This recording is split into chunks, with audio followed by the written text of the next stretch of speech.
साथ नमस्कार। आपके साथ हूं मैं राजीव शर्मा और बुलेटिन की शुरुआत में ही भारतीय रेलवे की तरफ से बड़ी खबर के साथ शुरुआत कर लेते हैं। यात्रियों के लिए एक नया ऑफर है। रेलवे ने लागू किया राउंड ट्रिप पैकेज स्कीम।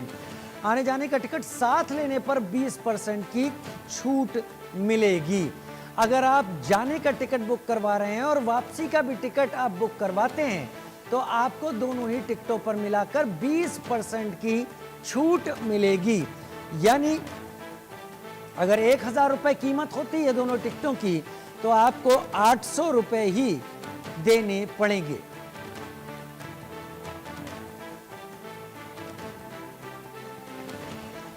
भारतीय रेलवे का यात्रियों के लिए नया ऑफर।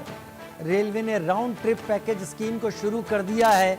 यानी अगर आपका कहीं यात्रा पर जाना है और लौटने की सारी चीजें आपकी तय हैं और उस हिसाब से आपको चलना है तो आप पहले से एक साथ रिटर्न जर्नी बुक कराकर आप 20% की छूट हासिल कर सकते हैं।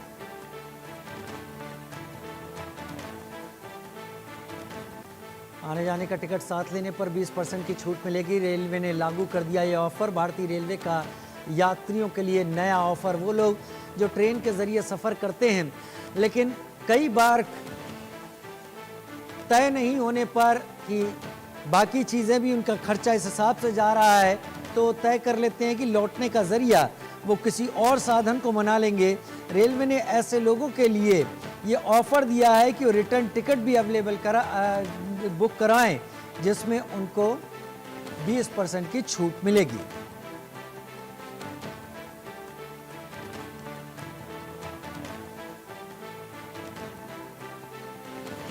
आने जाने का टिकट साथ लेने पर 20% की छूट। भारतीय रेलवे का यात्रियों के लिए नया ऑफर।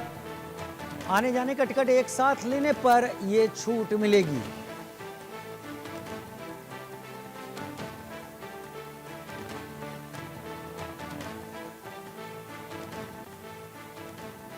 भारतीय रेलवे ने यात्रियों के लिए नया ऑफर सामने रखा है। वो लोग जो यात्रा भी करना चाहते हैं और ये भी चाहते हैं कि पैसे कम खर्च हो या फिर यात्रा तय हो तो पहले से अगर वो टिकट रिटर्न जर्नी का बुक कराएंगे तो उन्हें आने जाने का टिकट साथ लेने पर 20% कम पैसे देने होंगे।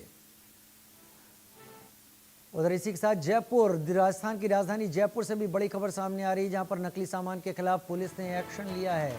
डीएसटी नॉर्थ का रामगंज इलाके में बड़ा एक्शन सामने आया है। नकली सामान बेचने वाले माफिया को गिरफ्तार किया गया है। कब्जे से भारी मात्रा में नकली सामान जब्त हुआ है। ये नकली सामान किस किस रूप में है, क्या क्या है, ये अभी स्पष्ट नहीं है, लेकिन नकली सामान के माफिया को जरूर पकड़ा गया है और कम से कम ग्राहकों के हाथों ग्राहकों के पैसे की कमाई नकली प्रोडक्ट के रूप में उनके पास पहुंचने से एक तादाद में तो रोक दी गई है। क्या ये अकेला माफिया है जो नकली सामानों का धंधा करता है